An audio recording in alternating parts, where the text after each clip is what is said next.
मऊ जिले के घोसी में सपा की साइकिल के आगे बीजेपी का डबल इंजन डिरेल हो गया।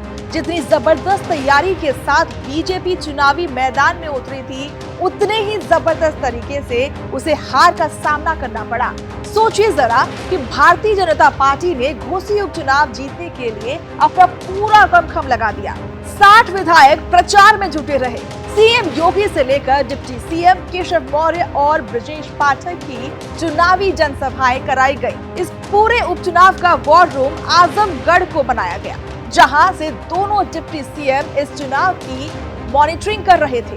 उन्होंने आजमगढ़ जिले के सर्किट हाउस से लेकर एक निजी होटल में डेरा डाला हुआ था, यानी कि न सिर्फ रैलियां बल्कि पल पल का चुनावी अपडेट दोनों डिप्टी सीएम के जरिए लिया जा रहा था। बावजूद इसके दोनों डिप्टी सीएम की कोशिशें धरी की धरी रह गई। अब भाजपा की इस करारी हार पर डिप्टी सीएम अपना चेहरा दिखाएं तो कैसे दिखाएं? देखिए कैसे ब्रजेश पाठक मीडिया के सवालों का सामना करने से भी कतरा रहे हैं। पहले तो इन्होंने सवाल को टालने की कोशिश की, उसके बाद वही रटा रटाया जवाब दे दिया कि हार की समीक्षा करेंगे। सर घोसी उपचुनाव पे सर क्या कुछ कहेंगे? अध्यक्ष जी ने तो बता ही दिया। सर किस तरह की समीक्षा बैठक की जाएगी, आगे क्या तैयारियां की जाएंगी? अब हम लोग पूरे समीक्षा करेंगे, स्थानीय कार्यकर्ताओं से बात करेंगे। सर क्या लगता है सर कहाँ चूक रहेगी? अभी हम लोग चर्चा करके बताएंगे। वहीं शिवपाल के बेटे आदित्य यादव ने दोनों डिप्टी सीएम और भाजपा के मंत्रियों की फौज पर बोलते हुए कहा कि भाजपा की तरफ से डर ही बल्कि पॉलिटिकल प्रेशर बनाया गया था, जिसे सपा नेताओं ने मिलकर उसे तोड़ दिया है। क्या लगता था कि घोसी में इस तरह से भारी जीत होगी, लग रहा था क्या?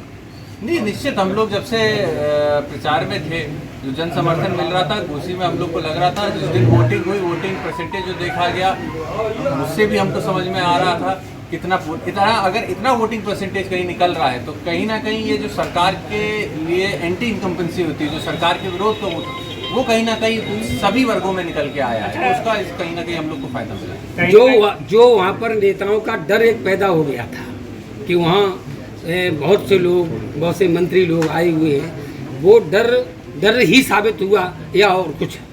देखिए डर तो नहीं था, लेकिन मैं ये कहूँगा प्रेशर, पॉलिटिकल प्रेशर बनाया जा रहा था। वो पॉलिटिकल प्रेशर बनाया गया, लेकिन उसको समाजवादी पार्टी ने, नेताओं ने, सबने मिलकर उसको तोड़ने का काम किया।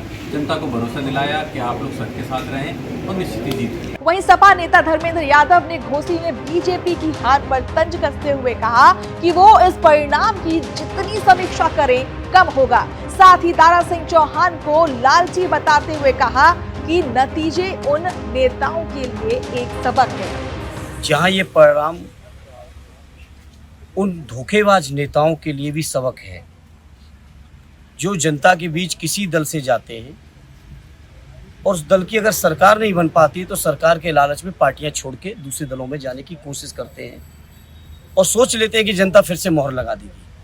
आज घोसी की जनता ने ये साबित कर दिया कि ये घोसी, मऊ, पूर्वांचल, आजमगढ़ का ये इलाका समाजवादी इलाका है और समाजवादी पार्टी को, उसके नेता माननीय अखिलेश यादव जी को धोखा देने का जो काम किया था दारा सिंह चौहान ने, उसका जवाब घोसी की जनता ने आज ढंग से दे दिया है और सबक दे दिया है उन लोगों को। साथ ही सबक उन लोगों को भी दे दिया है जो लोग बड़बोलेपन में, जब वो हमारे पक्ष में थे तो क्या बातें कर रहे थे, आज उधर चले गए तो क्या बातें कर रहे हैं। उनको भी घोसी की जनता ने जवाब दे दिया है कि राजनीति में अब इस तरह की चीज़ों का कोई स्थान नहीं है। जवाब इस बात को भी दिया है आज घोसी की जनता ने, जो लोग उत्तर प्रदेश की सरकार, जो बेईमानी से बनाई हुई सरकार थी, बेईमानी से बनाई हुई सरकार की दम पर जो घमंड में चूर थे, आज जनता ने साबित कर दिया कि लोकतंत्र में सबसे बड़ी ताकत अगर कहीं है तो जनता के बीच है। बता दें कि घोसी में बीजेपी ने चुनाव प्रचार में अपने 2 दर्जन मंत्रियों, 6 दर्जन विधायकों की फौज खड़ी कर दी थी। प्रदेश अध्यक्ष भूपेंद्र चौधरी, संगठन मंत्री धर्मपाल सिंह लगातार वहां प्रवास करते हुए रहे, लेकिन मुख्यमंत्री योगी आदित्यनाथ ने कड़ी मेहनत की, घोसी में जाकर रैलियां की और जमकर पसीना बहाया। दोनों डिप्टी सीएम ने भी घर घर दस्तक दी, जनसभाएं की, लोगों का मन टटोला, उन्हें इमोशनल ब्लैकमेल किया। लेकिन उसका फल उन्हें नहीं मिला।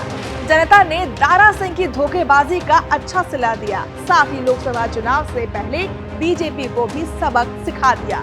ये बता दिया कि बीजेपी कितने भी कद्दावर नेताओं को जमीन में उतार ले, लेकिन उसका मूड बदलने वाला नहीं है।